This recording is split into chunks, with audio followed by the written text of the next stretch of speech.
시청자 여러분 안녕하십니까. 시사토크 2호 공감 시간입니다. 겨울의 끝자락입니다. 올해는 예년에 비해서 큰 추위 없이 지나갔는데요. 이제 조금만 있으면 봄꽃도 볼 수 있을 것으로 보입니다. 올 초 신종 코로나 바이러스가 대한민국 전체를 떠들썩하겠습니다. 따뜻한 봄과 함께 바이러스도 물러나길 기대해 보겠습니다. 지금부터 시사토크 2호 공감 12번째 시간을 시작해 보도록 하겠습니다.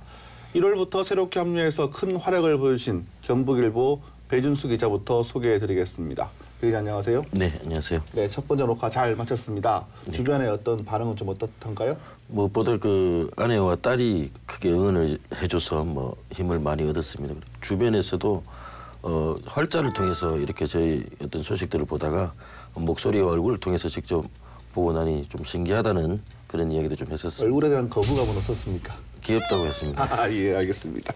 다음에는 매일신문의 이주영 기자가 있습니다. 안녕하세요. 네, 안녕하십니까. 최근에 바이러스 때문에 좀 힘들었을 것 같은데 어떻게 보내셨습니까? 네, 항상 이제 이슈 현장 속을 이제 취재하는 게 저희 기자들의 일이기 때문에 정신없이 바쁜 일상을 보내고 있습니다.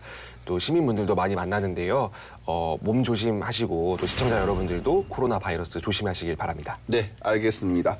방금 소개해드린 두 분과 함께 시사토크 2호 공감 본격적인 문을 열어보도록 하겠습니다.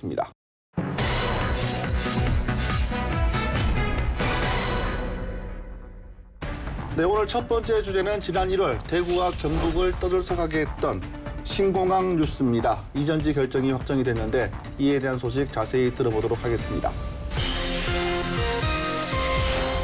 대구 경북 통합 신공항 부지가 주민 투표로 이승 비안 군위 소보 공동 후보지로 주민 투표가 이루어진 후에도 순탄치만은 않은 것 같아요. 군위 군수가 주민 투표 결과에 승복하지 않고 또 단독 후보지인 우보면에 대해서만 유치 신청서를 제출하는 등 국방부는 그 통합 신공항 이전을 공동 후보지로 추진하겠다고 공식 발표했습니다. 그러자 군위군 그 단체에서는 강력하게 반발하고 있습니다. 한마디로 이게 앞뒤가 바뀌었다. 국방부가 이렇게 나서가지고 이런 것들을 하고 있다라는 주장인데요. 특히 군위군 측은 공동 후보지 선정을 막기 위한 법적 대응도 이미 준비. 공항 이전을 역점적으로 추진해오던 대구시가 태도를 바꿔서 국방부의 눈치만 본다는 지적도 나오고 있습니다.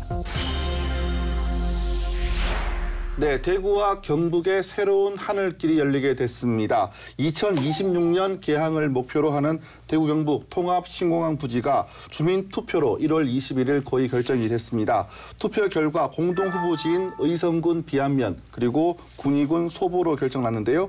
배 기자, 투표 결과부터 좀 알아볼까요? 네, 후보지는 군위군 우보면 단독 후보지 그리고 의성군 비안면과 군위군 소보면 공동 후보지가 있습니다. 주민투표 참여율과 그 찬성률을 합산한 결과 의성 비안은 참여 88.68, 찬성 90.36, 평균 89.52%를 기록했습니다. 군위군은 비안과 묶인 소보가 평균 53.2, 그리고 단독인 우보가 78.44로 집계됐습니다.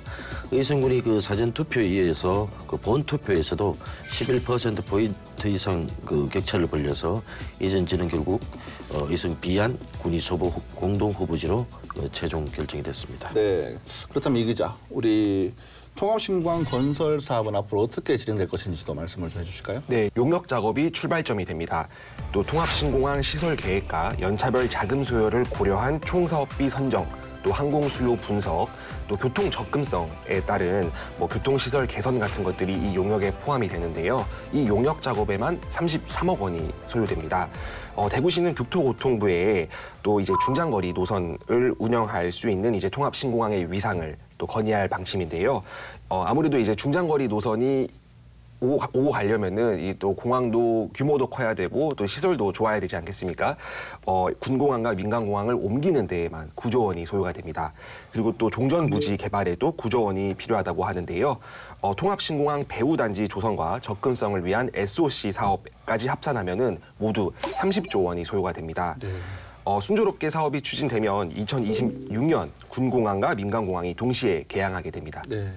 네, 통합신공항은 무엇보다 그 유럽이나 그 북미 등 그 중장거리 국제 노선이 취항할 수 있는 규모로 건설할 예정입니다. 그래서 15.3제곱킬로미터 규모로 현재 군공항과 민간공항으로 사용하는 기존의 대구공항보다 2.2배 정도 넓습니다.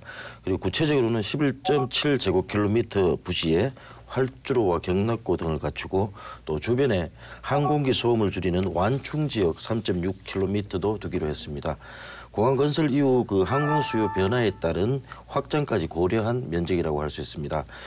중장거리 국제 노선이 지향할 수 있도록 3.2km 이상 활주로를 또 건설할 예정인데요. 대구시는 활주로 2개를 만들어서 군공항, 민간공항 따로 이렇게 사용할 수 있도록 국토부와 협의할 예정입니다. 여객 터미널도 연간 1,000만 명 그 항공 수요를 처리하는 규모로 지어서 각종 스마트 서비스와 그 편의 시설을 갖출 예정입니다. 네, 그야말로 대구와 경북을 모두 아우를 수 있는 그리고 또 대구 경북의 미래를 책임질 수 있는 그런 공항이 될 것 같습니다. 통합 신공항 건설과 또 종전 부지 개발이 이루어지면 경제적인 파급 효과도 어마어마할 것 같은데 어떻게 전망이 되고 있습니까? 네, 특히나 통합 신공항을 품는 경북의 경우에는 대규모 인구 유입으로 신도시가 탄생하고 또 지역 경제에도 활성화가 이뤄질 것으로 예상이 됐는데요. 의성을 중심으로 한 경북 북부 지역은 사실 대한민국에서도 가장 빠르게 소멸되는 지자체라는 이제 또 이야기가 들리는데 네네. 아무래도 이제 뭐 군공항 또 이제 군공항이 들어서면은 군인과 군무원 또 그 가족 등 만여 명이 인구 유입이 될 것으로 예상이 됩니다. 또 이렇게 인구가 많아지면은 또 대규모 주거 단지가 조성이 되겠고요. 또 연간 수천억 원 정도의 경제적 효과가 나타날 것으로 예상이 됩니다. 또 이전 지역 내에 국방 예산 지출, 또 소비 지출, 지방세 등 이런 수입들도 발생을 하겠고 또 민항 공항도 운영이 되잖아요. 네. 그러다 보니까 또 공항 상주 인력, 또 공항 이용객의 상업 시설 이용 등 이런 소비 활동들도 활성화될 것으로 보입니다. 또 이전 주변 지역 사업으로 최소한 3천억 원이 지원될 예상이라고 합니다. 네.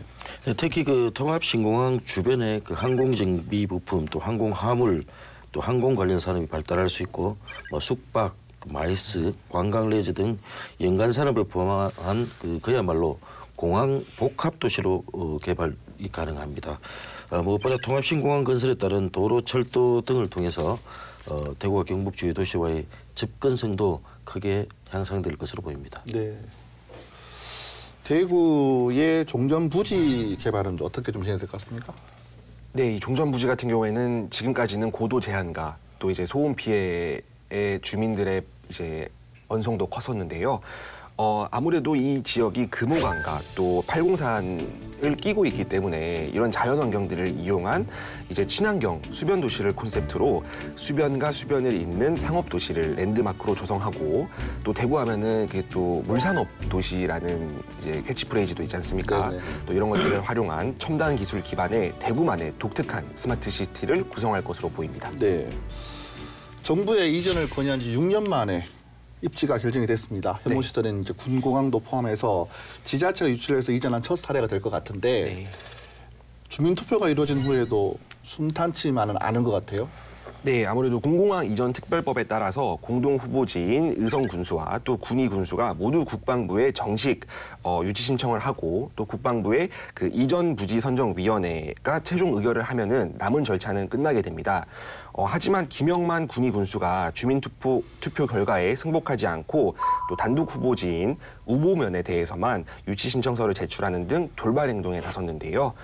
국민 74%가 반대하는 소보면은 신청서를 안 하는 게 아니라 못하는 것이라는 게 또 군의군수의 주장입니다. 네, 그렇습니다. 그런데 국방부가 곧바로 진화에 나섰다고요. 네, 그렇습니다. 1월 29일 국방부는 그 통합신공항 이전을 공동 후보지로 추진하겠다고 공식 발표했습니다.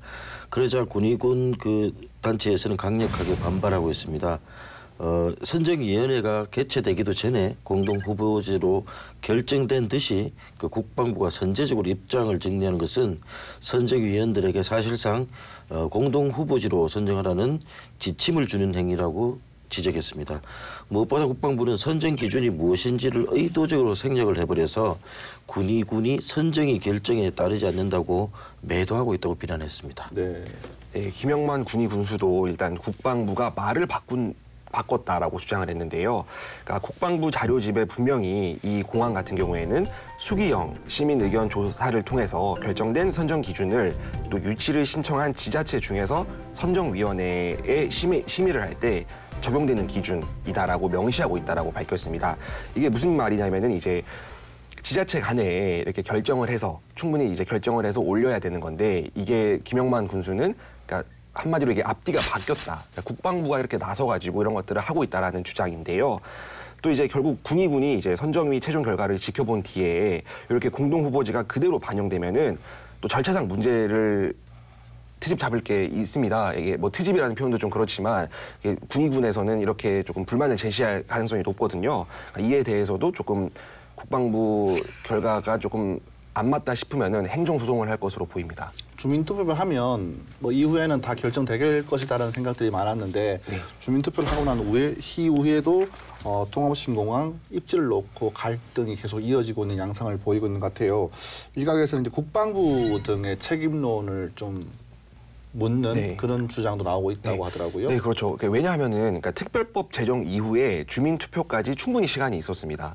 근데 또 공동 후보지가 1순위로 선정될 경우에는 뭐 그때 혼란을 저희가 사실 몰랐을 것이 아니거든요. 충분히 이게 예상되는 반응이었었는데도 뭐 특별법상의 명확한 규정이나 대책을 뭐 이런 것들이 없었기 때문에 이런 것들이 좀 마련돼야 됐다라는 지적이 나오고 있습니다. 또 그런 게 없다 보니까 주민투표 이후에도 선정 절차를 놓고 지자체별로 해석이 달라져서 또 혼동이 오고 있습니다. 네. 네, 그렇습니다. 실제로 김영만 군의군수가 그 주민 의견 존중을 내세워서 그 군의 후보지 중에 찬성률이 더 높은 단독 후보지 후보에 대해서만 유치 신청을 낸 것도 이런 배경을 갖고 있습니다. 특히 군의군 측은 공동 후보지 선정을 막기 위한 법적 대응도 이미 준비에 들어갔습니다. 오랜 기간 공을 들인 사업이 물거품되지 않도록 국방부가 결자 해지해야 한다는 목소리가 커지고 있습니다. 비근한 예로 해군기지 건립을 놓고 10년 넘게 대립했던 제주 강정마을 사태가 지역에서 재현될 수 있다는 걱정도 나오는 만큼 속 시원한 해법이 하루빨리 나와야 할 것 같습니다. 네, 국방부에 이어 대구시도 좀 난처한 상황입니다.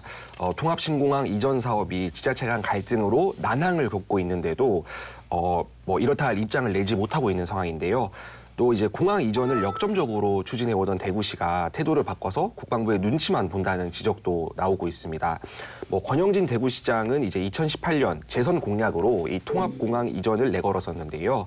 뭐 일부 시민단체의 반대에도 통합공항을 옮겨서 전투기 소음에서 벗어나고 또 여의도 면적의 2.3배에 해당하는 이 공간을 개발해서 또 지역 경제를 활성화시키겠다면서 정면 돌파를 선택했었는데 그때에 비하면은 요즘 이제 권영진 시장님도 좀 조용하신 상황이시죠. 네. 덧붙여 설명을 하자면요. 지금까지 그 통합신공항 추진 사항마다 직접 브리핑을 할 정도로 의욕을 보여왔는데 지금 와서 권영진 대구시장은 침묵하고 있습니다. 네. 주민투표 결과가 기대에 어긋나면서 딜레마에 빠졌다는 지적이 설득력을 얻고 있습니다. 무슨 말이냐면 대구시는 겉으로는 중립을 내세웠지만 접근성을 이렇게 고려해서 군의 후보면을 지지했습니다. 대구에서 승용차로 군의 후보까지는 30분이지만 공동 후보지까지는 50분 이상 걸린다고 예상이 됩니다. 공동 후보지는 그래서 대구에서 김해공항 가는 시간과 별 차이가 없기 때문에 뭐 조금 불리한 면이 있다고 합니다. 네, 대구공항이 시내에 있었으면 좋겠다라고 말을 하시는 분들이 아직도 있습니다. 근데 이런 근거가 현재 대구공항 이용 행태에 대한 실태 조사가 있다는데 그 결과를 보면 또 알 수가 있다고 하더라고요. 네, 대구경북연구원이 지난해 6월과 7월 두 차례에 걸쳐 항공 여객 이용 행태 분석을 위한 실태 조사를 거쳤습니다. 네. 이 대구공항의 전체 이용객의 84%가 대구 경북 거주자로 나타났는데요. 대구는 62.5%, 또 경북은 21.5%입니다. 대구에서는 달서구 거주자가 21.2%로 가장 많았고 또 수성구, 북구, 동구 순이었습니다. 경북에서는 구미가 25.8%로 가장 많고 경산시가 19.5%로 나타났습니다. 네. 네, 아까 그 물음에 대한 답이 될 수 있겠는데요. 이번 실태 조사에서 그 대구공항을 선택한 이유는 출발지에서 가장 가깝다는 응답이 무려 전체의 55.9%를 차지했습니다. 대구 시내에서 출발해서 대구공항까지 가는데 평균 32.4분이 걸리고 비용은 1,599원이 쓰였습니다. 동구에서는 공항까지 이동 시간이 20분으로 가장 짧았고 달성군에서는 48.2분으로 나타났습니다. 공항까지 이용한 교통수단은 승용차가 한 50% 가까이 됐고 택시가 41%, 버스가 10%였습니다. 네. 이 공항이 이전하지 않을 수도 있다는 말인가요? 그렇게 바라는 사람들도 아까 설문조사처럼 70% 이상 되는 것도 뭐 그런 여론조사도 있었습니다. 네.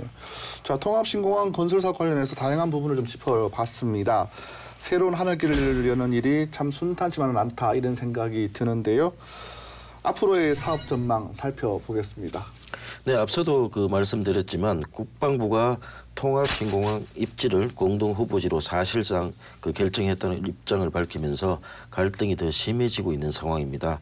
군의군은 국방부의 발표에 반발하며 소송까지 불사하겠다는 입장인데 이달부터 동시에 진행될 계획이었던 공공항 기본 계획 수립과 그 K2 이전트 개발 관련 용역도 잠정적으로 보류가 된 상황입니다. 네, 이전지는 주민투표 후 절차인 국방부 이전부지 선정위원회 심의에서 최종 확정되는데요. 이 때문에 선정위원회 심의가 열리기 전까지 군의군 입장이 바뀌지 않으면 또 신공항 건설 일정에 차질이 빚어질 수 있다는 우려가 나오고 있습니다. 그렇다고 해서 지역의 수건 사업인 통합신공항 건설 사업이 멈추지는 않을 것으로 보이는데요. 이전지만 최종 확정되면 또 다음 일정은 별 무리 없이 진행될 것으로 보입니다. 네, 군민 입장에서는 뭐 다소 아쉽고 억울한 면이 있겠습니다만 민주주의의 원칙에 따라서 주민투표 결과를 수용하는 게 그 합리적이라는 의견이 많습니다. 현재 군의군의 반발 기류가 강한 상황에서 무리한 사업 추진은 뭐 이루어지지 않을 것이라는 게 대체적인 분석입니다. 이 때문에 당분간 냉각기가 이어질 것이라는 전망도 나옵니다. 네, 뭐 현 시점에서는 이제 군의 의석 모두 또 통합신공항 이전 부지 선정에 대해서 법적으로 어떻게 진행되고 또 현재 무엇이 문제인지를 알리는 토론회나 뭐 설명회 등의 공론화 과정이 좀 필요할 것 같은데요.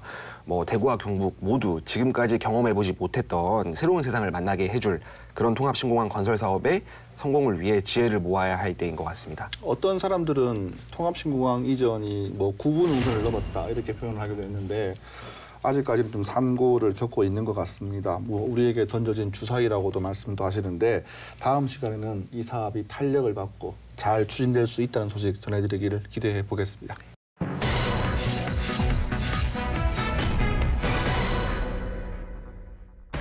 네, 다음은 순환의 연속인 박근혜 전 대통령 생가터 표지판에 대한 이야기로 넘어가 보겠습니다.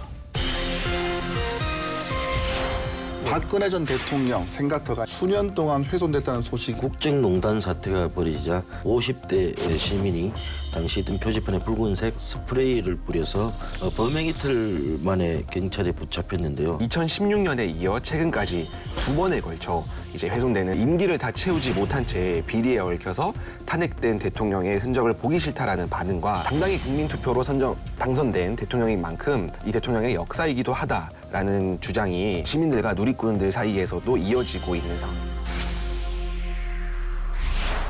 네, 박근혜 전 대통령의 생가터 표지판이 순환을 겪고 있습니다. 대구가 낳은 대통령이자 대한민국 첫 여성 대통령인데요. 국정농단 사건으로 그 평가가 극단적으로 명암이 갈리는 대통령이기도 합니다.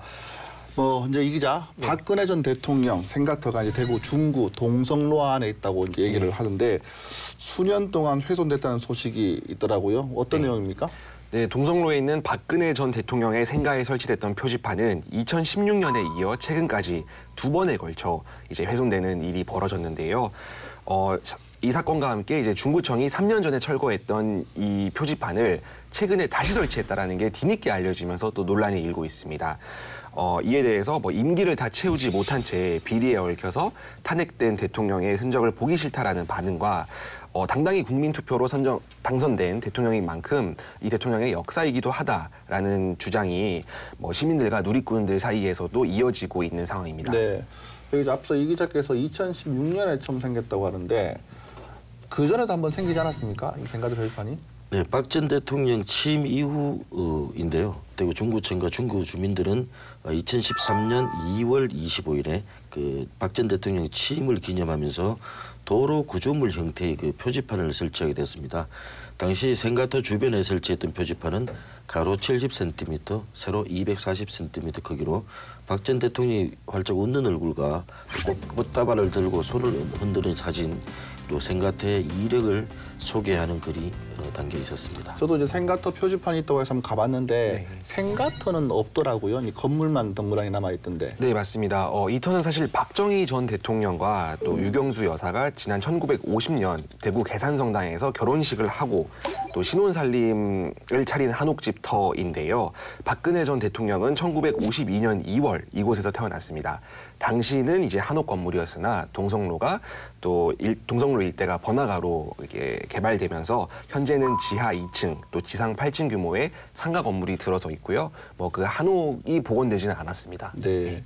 역대 대통령들의 생가터는 이제 보존되기 마련인데 박 전 대통령의 어떤 생가터도 이제 기념하기 위해서 중구청이 이렇게 마련을 했었습니다. 근데 이 표지판이 훼손이 되기 시작했었죠? 네, 그렇습니다. 2016년 국정농단 사태가 벌어지자 그해 11월 18일 오후 2시쯤에 50대 시민이 당시 든 표지판에 붉은색 스프레이를 뿌려서 표지판 내용을 모두 뒤덮어 버렸습니다. 범행 이틀 만에 경찰에 붙잡혔는데요. 그 재몰, 손괴 등의 혐의로 조사를 받았는데 새벽 2시쯤 술을 마시고 홧김에 범행했다 이렇게 진술하기도 했는데 당시 경찰은 이 당사자가 최근 시국과 관련해서 대통령에 대한 그 불만을 품고 이런 행동을 했다 이렇게 얘기를 했지만 자신은 특정 정당이나 단체에 소속된 사람은 절대 아니다 이렇게 설명했다고 합니다. 네. 뭐 중구청은 락커 칠이 된 표지판을 당장 철거했었습니다. 또 당시 중구청 관계자는 표지판을 다시 세울 계획은 없다라고 밝히기도 했습니다. 그런데도 대구 중구청이 이 표지판을 다시 설치를 했죠? 네, 그렇습니다. 네. 철거됐다가 슬그머니 다시 설치되고 또 훼손돼 뜯겨 나가버린 셈인데요. 표지판 하나를 두고 몇 번이나 뜯고 붙이고를 반복하고 있는 겁니다. 네. 이렇게 사라졌던 그 생가터 표지판이 슬그머니 다시 동성로에 등장한 것은 그로부터 3년 만에 지난해 10월인데요. 중구청이 제18대 박근혜 대통령 생가터 이런 글자를 쓴 표지판을 다시 제작해 설치했습니다. 이번에는 표지판을 2개로 만들어서 생가터 앞과 그 생가터 입구 쪽에 나눠서 설치를 했습니다. 새로운 표지판이라면 뭐 내용도 좀 바뀐 게 있습니까? 어떻습니까? 네, 뭐 새롭게 제작된 표지판은 가로 20cm, 또 세로 60cm로 그 전보다는 좀 작아진 크기인데요. 뭐 박 전 대통령의 사진 같은 것들이 없이 또 제18대 박근혜 대통령 생가터라는 글자만 이렇게 적혀 있습니다. 중구청은 이 표지판을 다시 세우는데 개당 20만 원, 그러니까 모두 40만 원을 썼습니다. 네. 네, 중구청 관계자의 이야기를 들어봤는데요. 박 전 대통령 생가터 표지판을 재설치하라는 그 보수단체의 항의 전화뿐만이 아니라 또 1인 시위도 이어져서 대화 끝에 다시 그 설치를 했다고 설명했습니다. 실제로 한 보수단체 회원은 지난해 5월 중구청 앞에서 생가터 표지판을 재설치하라면서 1인 시위를 하기도 했습니다. 네. 또 이번에 재설치된 표지판은 설치한 지 넉 달 만에 다시 철거돼야 되는데요. 중구청은 지난 1월 28일 이 표지판 2개 중에 하나가 이렇게 원래 이게 기둥에 이제 나사로 고정이 돼 있는 표지판인데 이게 뜯겨져 나가고 또 특정 글자에는 이제 라이터로 지진 것 같은 흔적이 발견됐다라고 이제 밝혔었습니다. 중구청은 이 표지판이 도로 위에 방치돼 있으니까 안전상의 이유를 문제로 당장 철거를 했었습니다. 네. 네, 이렇게 뜯긴 표지판의 재설치 여부를 놓고 중구가 또 고민에 빠졌습니다. 누군가 고의로 표지판을 뜯기 위해 훼손했는지 아니면 차량이 지나가면서 그 우연히 사고가 난 것인지 정확한 훼손 원인은 모르는 상태입니다. 그래서 중국 관계자는 우파 단체의 잦은 민원에 따라서 작은 표지판을 달았는데 이후에는 좌파 단체가 또 찾아와서 왜 그런 표지판을 다느냐, 당장 떼라 이런 민원을 제기한다고 합니다. 이러지도 못하고 저러지도 못해서 고민이라고 밝혔습니다. 네, 진영 논리 때문에 많은 고민이 네. 빠지고 있는 것 같은데 뭐 역대 대통령의 상징물이나 그리고 또 기념 장소 등이 이념 대립의 장소로도 많이 쓰이고 있는 것도 사실입니다. 그렇기 때문에 잦은 훼손으로 또 순환을 겪고 있기도 하는데 역대 대통령들의 어떤 이런 훼손의 어떤 사건이 있었습니까? 사실 뭐 이전까지는 크지는 않았었습니다. 그런데 이제 최순실 국정농단 사태 때 그 여파로 박정희 전 대통령 생가의 그 추모관이 불타거나 또 구미와 서울 등지에 있는 박정희 전 대통령의 동상이나 기념 시비가 훼손당하는 등 박정희 대통령 관련 시설물이 순환을 겪기도 했었는데요. 지난 2015년에는 충주댐 기념 비석에 있는 전두환 전 대통령의 이름이 심하게 훼손되는 사건이 있었습니다. 또 지난해 5월에는 노무현 전 대통령의 생가인 경남 김해 봉화마을에 있는 또 이제 야외 홍보 게시판이 또 훼손이 되고 또 자유한국당 특정 정당을 수호하는 듯한 그런 낙서가 적혀 있는 등 그런 훼손을 당하기도 했었습니다. 네. 근데 그 박근혜 전 대통령뿐만이 아니라 그의 아버지인 네. 그 박정희 대통령 역사 자료관도 논란에 중심했습니다. 오는 10월에 그 구미시 상모동 박정희 생가 옆에 짓는 중인 박정희 전 대통령 역사 자료관은 건립 문제를 두고 보수와 진보의 이념 갈등 속에 찬반 논란이 계속 이어지고 있습니다. 역사 자료관을 짓지 말아야 한다거나 박정희란 이름을 빼고 그냥 역사 자료관으로 문을 열어야 한다는 논란 등이 계속 이어지고 있습니다. 허만호 경북대 정치외교학과 교수는 그러니까 정권 성향이 달라진다고 해서 역대 대통령 관련 시설의 관리 수준이 달라진다면 이는 민주주의 사회에서 정치적 가치관을 탄압하는 것이라고 밝혔는데요. 호 교수는 정권 성향의 영향을 받지 않도록 하는 것이 올바른 일 같다라고 하기도 했습니다. 네, 정치에서 이제 정치를 내려놓은 전직 대통령들의 순환이 계속이 되고 있는데 지역에서도 이런 논란이 하루빨리 좀 사그러들었으면 좋겠습니다.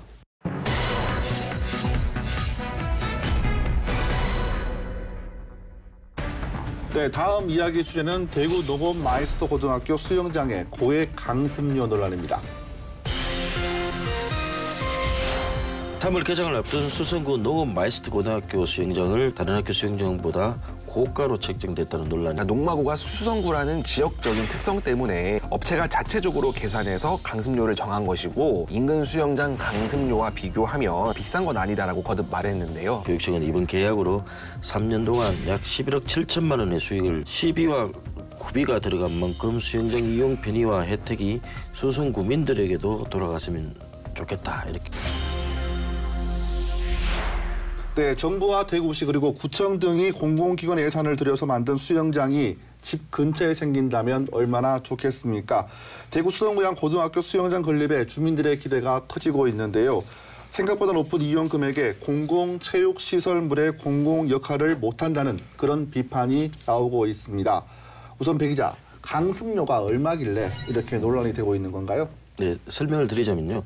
3월 개장을 앞둔 수성구 농업 마이스터 고등학교 수영장을 그 대구교육청으로부터 위탁 운영하는 A업체는 월 강습료를 주 5일 기준으로 13만 원에 책정했습니다. 이 13만 원이 다른 학교 수영장보다 고가로 책정됐다는 논란이 일고 있습니다. 대구교육청은 대구교육시설지원센터를 통해서 민간업체의 그 수영장 운영을 위탁합니다. 위탁 운영하는 수영장은 모두 8곳에 있는데요. 농마고 수영장의 경우를 살펴보면 지난해 12월에 그 기본가 약 2억 3,259만 원의 입찰 공고를 띄웠는데 A 업체의 기본가의 169% 수준인 3억 9,300만 원 정도에 낙찰이 됐습니다. A 업체는 그 2023년 2월까지 3년간 운영을 맡게 됩니다. 네, 기본가의 169% 수준이다. 그래서 5일 기준으로 월 13만 원 정도 했다가 책정이 된 거군요. 그렇죠? 수영장 자체가 건립 목적이 공익성이 강하지 않겠습니까? 네. 정부 예산 들어가는데 이렇게 정부 예산 그리고 시 구비가 들여서 만들어진 그런 시설이라고 할 수 있겠죠? 네, 그렇습니다. 농마고 수영장은 대구교육청이 마련한 부지에 교육부가 30억, 대구시가 18억, 또 수성구가 14억 3천만 원, 대구교육청이 2억 3천만 원을 이제 지원을 했습니다. 정부 지자체 예산 모두 64억 6천만 원이 투입된 학교 체육시설물인데요. 건립 목적도 인근 초등학생들에게 생존 수영 같은 것들을 교육하기 위해서 이제 마련된 것입니다. 아무래도 세월호 사건 이후에 이 학생들의 수영 교육 강화 같은 것들이 법적으로 정해지다 보니까 이제 전국적으로 이런 수영장들을 만들고 있는데요. 대구교육청은 학교 수업 시간 중에는 학생 교육용으로 수영장을 사용하고 또 수업 외의 시간에는 외부인에게도 개방해 사용할 수 있게 할 예정입니다. 그런데 이 강습료가 비싸다는 말이 나오고 있는 것이죠. 네, 5일 기준에서 월 13만 원. 인근에 수성구 인근에 다른 수영장과 좀 가격을 비교하는 것도 도움이 될 것 같은데요. 네, 단순하게 이렇게 비교를 해보겠습니다. 수성구에 있는 그 사설 수영장 강습료는 15만 원 정도입니다. 그리고 농마고 강습료 자체가 이렇게 비싸다고 할 수가 없죠. 13만 원이니까. 근데 농마고 같은 학교 수영장 중에 덕원고등학교는 또 13만 5천 원으로 그 농마고보다 5천 원 정도 비쌉니다. 하지만 농마고는 공익 성격을 띠는 시설물이잖아요. 그래서 교육적인 목적과 공공 예산이 투입된 교육청 관할 수영장 강습료와 이 사립학교나 사설 수영장의 강습료를 이렇게 단순히 비교할 수는 없고 그래서 농마고의 13만 원 그 강습료는 상당히 비싼 축에 속한다는 평가를 받고 있습니다. 네. 그러니까 현재 대구교육청 관할 수영장은 모두 10곳이 있는데요. 이 중 대구체육고등학교와 세명학교 수영장은 교육 목적으로만 사용하고 있기 때문에 제외하겠습니다. 나머지 8곳은 동구의 동촌초, 또 서구의 평리중, 남구의 대봉초, 또 농업마이스터고, 또 수성구에 있는 덕원고, 수성초등학교가 있고요. 달서구에는 새본리중, 또 학생문화센터가 있는데요. 학생문화센터 강습료는 8만 5천 원으로 농마고보다 4만 5천 원 저렴한 수준입니다. 대구시설공단이 직접 운영하고 있는 두류수영장은요. 주 3일 기준이긴 한데요. 여기가 한 달 강습료가 4만 8천 원이거든요. 네. 그러니까 농마고보다 훨씬 더 저렴한 수준입니다. 저도 이제 두류 수영장 수영을 해본 적이 있는데 수영장을 이제 두류 수영장처럼 대구시가 직접 관리를 한다면 이렇게 좀 가격을 낮출 수가 있을 건데 그렇죠. 아무래도 이제 위탁 업체가 들어오다 보니까 가격이 높아질 수밖에 없는 것 같습니다. 그리고 선정 과정에서 최고가 낙찰 방식으로 높은 금액을 낙찰시키는 이런 제도가 때문인 것 같은데 이런 문제도 좀 문제가 되고 있다는 이야기가 나오고 있는 것 같아요. 네, 제가 먼저 말씀을 드리면은 그러니까 대구교육시설지원센터 관계자는 그러니까 농마고가 수성구라는 지역적인 특성 때문에 이렇게 고가 입찰이 들어왔다. 업체가 자체적으로 계산해서 강습료를 정한 것이고 또 인근 수영장 강습료도 고려한 것으로 보인다라고 밝혔습니다. 관계자는 인근 수영장 강습료와 비교하면 비싼 건 아니다라고 거듭 말했는데요. 네, 학생문화센터를 한번 살펴보면 조례로 이용료가 규정돼 있어서 위탁업체가 그 일정 수준 이상으로 강습료를 올릴 수는 없지만 이를 제외한 학교 소재 수영장은 별도 조례, 기준 이런 게 없어서 위탁업체가 아까 말씀하신 것처럼 자율적으로 강습료를 정할 수 있고 교육청이 여기에 개입할 수 있는 여지는 적을 수밖에 없습니다. 네, 처음은 시작은 13만 원을 했지만도 얼만큼 올리게 될지 모른다는 그런 말로 들립니다. 그죠? 이건 위탁이기 때문에 계약된 금액만 교육청에 넘기고 나면 나머지 금액은 자기들이 이제 수익으로 할 건데 지금 이 계약 역시도 계약 수익금 모두 교육청이 가져간다고 하더라고요. 네, 그렇습니다. 워낙 그 낙찰가가 높아서 그 교육청은 이번 계약으로 3년 동안 약 11억 7천만 원의 수익을 챙길 수 있게 됐는데요. 이를 두고 그 김동식 대구시 의원이 이렇게 지적을 했습니다. 대구시와 수성구 예산이 절반씩 들어간 수영장인데 그 수익은 교육청이 모두 가져가게 되는 상황이다. 이렇게 지적을 했습니다. 또 최고가 입찰 제도는 공공성과는 전혀 관련이 없는 이야기라고 생각하고 또 교육청이 처음부터 자기 편의적으로 입찰했다는 그 의문을 제기하기도 했습니다. 네. 수성구청 관계자도 시비와 구비가 들어간 만큼 수영장 이용 편의와 혜택이 수성구민들에게도 돌아갔으면 좋겠다 이렇게 의견을 밝히고 있는 상황입니다. 네. 네, 시교육청은 수영장별 입찰 기준가나 최고가 입찰제 등은 공유재산 산정 기준법에 의한 것이므로 문제가 없으며 또 대구 시내 7곳이 이 방식으로 운영한다라고 이제 밝혔는데요. 입찰 조건에 사용료를 최대 얼마까지로 해야 된다라는 것에 대한 교육청 조례도 없다고 밝혔습니다. 법적으로 문제가 없다라고 일관하고 있습니다. 다시 말하자면 시작은 13만 원을 했지만 앞으로 얼마나 올릴 수 알 수 없습니다. 알 수 없다는 거죠, 그죠? 그렇기 때문에 교육청이 자체적으로 이제 관련 조례를 만들어야 한다는 그리고 또 운영할 수 있는 방안을 고민할 수 있는 어떤 그런 장치가 있어야 되지 않겠습니까? 그렇기는 합니다만 또 반대로 생각해 보면 조례를 제정해서 강습료를 제한해 버리면 또 민간업체들이 그 수영장 운영에 나서지 않을 가능성이 그렇죠. 커진 우려가 있습니다. 수영장 운영이 그만큼 교육청 재정 부담으로 돌아오게 된다는 문제가 있기 때문입니다. 대구교육청 체육보건과 관계자의 의견을 들어보니 문화센터만 해도 민간업체가 운영이 어렵다는 민을 해옵니다. 또 민간업체가 운영하지 않으면 교육청이 운영을 해야 된다 이렇게 이야기를 했습니다. 그럴 경우에는 학생 교육을 위해서 사용하도록 되어 있는 교육청 예산을 일반 시민들의 수영장 사용을 위해 사용하게 되는 게 그런 문제가 발생한다 이렇게 설명하기도 했습니다. 네, 교육청이 자체적으로 조례 같은 걸 만들 수가 없다면 그 운영 권한을 뭐 관할 구청에 넘겨주는 것도 방법이지 않을까 생각이 듭니다. 어떻습니까? 네, 뭐 지자체는 시설 운영에 필요한 예산 지원에 관련해서는 또 교육청처럼 부담이 크지는 않을 것으로 보이는데요. 실제로 수영장 건립 추진 당시에 수성구가 수영장 운영에 의지를 보인 적도 있습니다. 수성구가 예산 부담을 할 수 있으면 또 고려할 수 있는 방안이기는 한데 문제는 이제 이미 위탁 계약을 맺었잖아요. 그러다 보니까 이제 그 기간이 끝나는 3년 뒤에나 또 논의를 할 수 있겠습니다. 네. 또 대구교육청은 이에 대해서 학교체육진흥법에 따라서 설립된 학교체육시설 또 학교체육시설 수영장과 또 같은 수영장이라도 체육시설 설치 이용에 관한 법률에 따라 설치된 또 공공체육시설인 수영장은 이 설치 근거와 운영 기준이 각각 다르기 때문에 또 우리는 그 농업 마이스터 고등학교는 학교체육시설이다. 그렇기 때문에 어떻게 할 수가 없다. 이런 식으로 말하고 있습니다. 네. 예, 부가 설명드리면 이게 공공체육시설이면 시설 이용료 상한선을 제한하고 또 지자체에서 예산을 지원하거나 보전하면 되는데 이게 학교체육시설이거든요. 시교육청은 최고 가격 응찰 방식으로 전국 모든 학교 수영장이 동일한 기준으로 위탁 운영자를 선정하고 있다 이렇게 설명하고 있습니다. 네, 뭐 수영장 강습료는 이제 위탁 운영 사업자가 인근 수영장의 강습료 또 주변 여건 등을 감안해 자율적으로 이제 책정하는 것으로 해당 학교나 교육청에서 이를 제지할 수 있는 방법이 없다라는 것이 교육청의 결론입니다.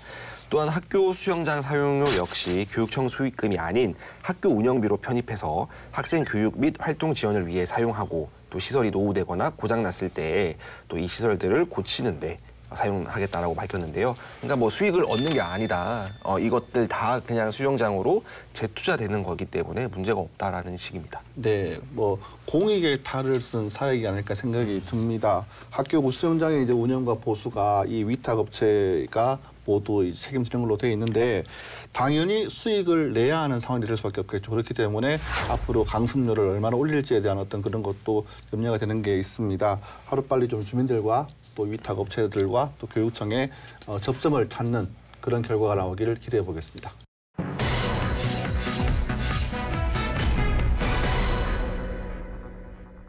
네, 다음은 사건의 판결 시간입니다. 대구지방법원이 말도 많고 탈도 많았던 성서 열병합 발전소 건립을 불허했다는 소식입니다.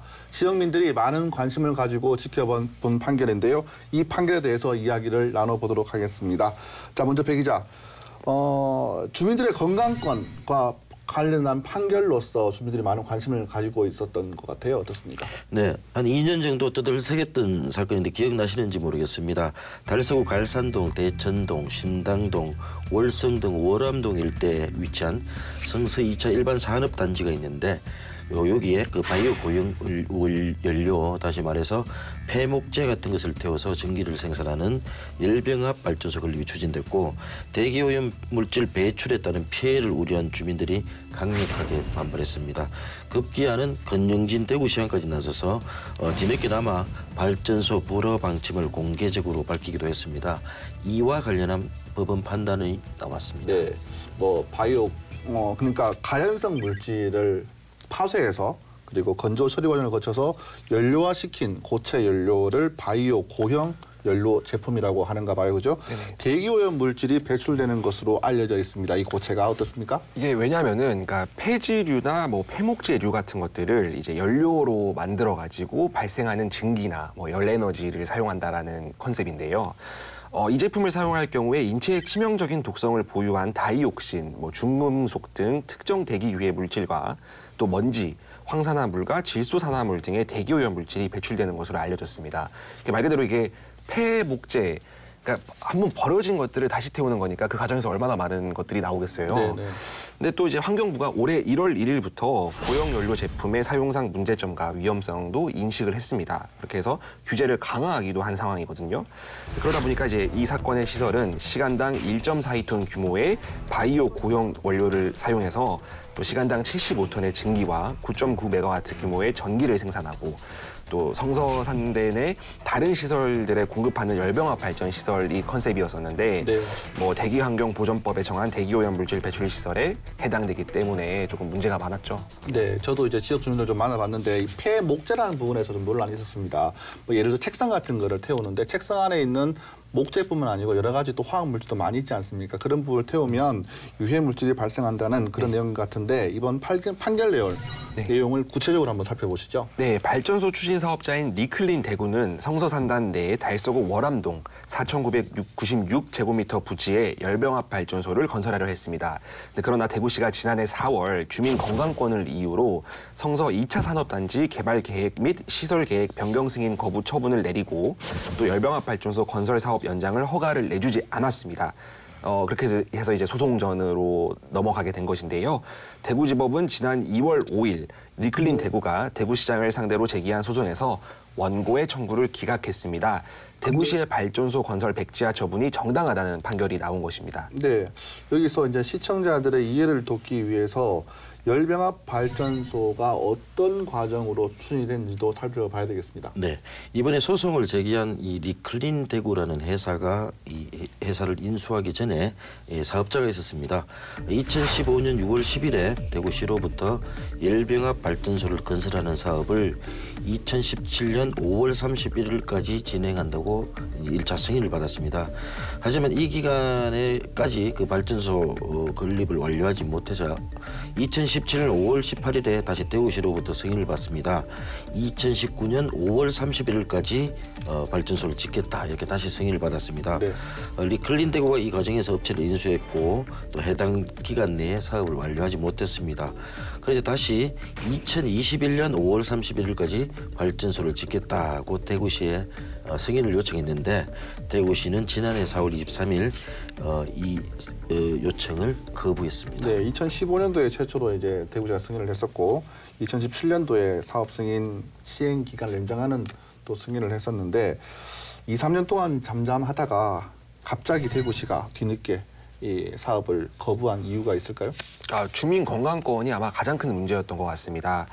지역 특성상 일반적인 편서풍 영향으로 대기오염 물질이 대구 전역에 영향을 미칠 우려가 있고 또 발전소가 들어설 부지 주변이 대규모 아파트 단지 또 학교 등 인구 밀집 지역이라는 것에서 좀 주민 피해가 조금 호소가 좀 클 것 같다라는 예상이 지배적이었었는데요.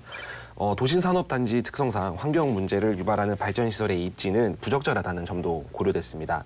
폐목재 같은 것을 연소할 때 다양한 오염 물질이 배출되는데 저감시설이 있다고 하더라도 완벽한 차단이 불가능하고 또 이 밖에도 발전소 건립에 대한 집단 민원 제기도 참작됐습니다. 네, 주민 건강권과 그리고 오염 물질을 배출이 좀 최소화하겠다 이런 업체 측의 다툼이 있었는데 이번 재판의 쟁점을 한번 짚어봐 주시겠습니까? 네, 이 도심의 산업단지를 좀 주목해 봐야 될 것 같습니다. 이 도심 안에 있는 산업단지 주변에는 학교나 아파트 등의 인구 밀집 지역이 많습니다. 이 리클린 대구는 이번 소송에서 산업단지 반경 1km 이내에 주거 지역이 없고 해당 발전시설은 대기환경보전법에서 정한 배출 허용 기준보다 훨씬 적은 양의 오염물질만 배출하도록 설계했기 때문에 대구시의 이 불허가 처분 사유는 지극히 막연하고 추상적인 우려에 불과하다고 주장했습니다.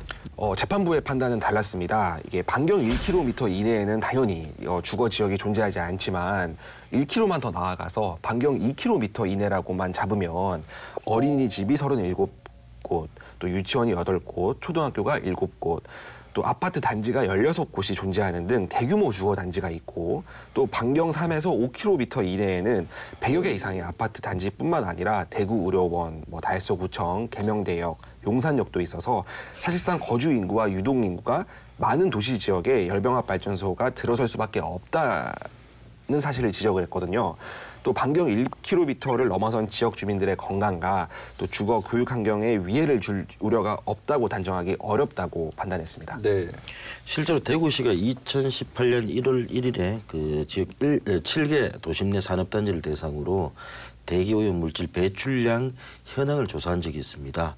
그 결과를 보면 성서 2차 일반 산업단지를 비롯해서 성서 1차, 4차 산단에서는 미세먼지, 일산화탄소, 질소산화물 등의 대기오염 물질을 비롯해서 특정 대기 유해 물질이 연간 1,190톤이 배출되는 것으로 확인됐습니다.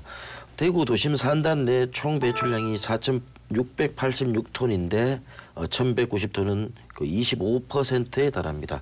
그렇기 때문에 대구시로서는 해당 산업단지 내에서 더 이상 대기오염 물질과 특정 대기 유해 물질이 배출되지 않도록 해야 할 공익상 필요가 충분하다고 이 법원은 봤습니다. 재판부는 소송을 제기한 업체가 안타깝게 열병합 발전소를 설치할 수 없다는 불이익을 얻지만 공익의 중대성에 비춰보면 대구시의 이 불허가 처분이 현저하게 치우쳐 있거나 불균형을 이뤘다 할 수 없다 이렇게 판단했습니다. 네, 권영진 대구시장이 2018년 12월 송년 기자 간담회에서 했던 말이 기억이 납니다. 도심 대기질 환경에 영향을 미치는 그런 시설들은 신중했어야 한다 이런 내용이었는데요. 앞으로 2심, 3심이라는 또 절차가 남아있을 것 같은데 어떻게 진행이 될지 우리가 다 함께 지켜봐야 될 것 같습니다. 네, 시사토크 오늘 준비한 소식은 여기까지입니다. 오늘은 특별히 시청자 여러분께 당부의 말씀을 드리고 싶은데요. 신종 코로나 바이러스 때문에 개인위생에 각별히 신경이 쓰입니다. 모두들 깨끗한 손을 유지하시고 자주 씻는 습관을 들이시길 바라겠습니다. 시사토크 이호공감 오늘 이 시간을 마치겠습니다. 시청해주신 여러분 고맙습니다.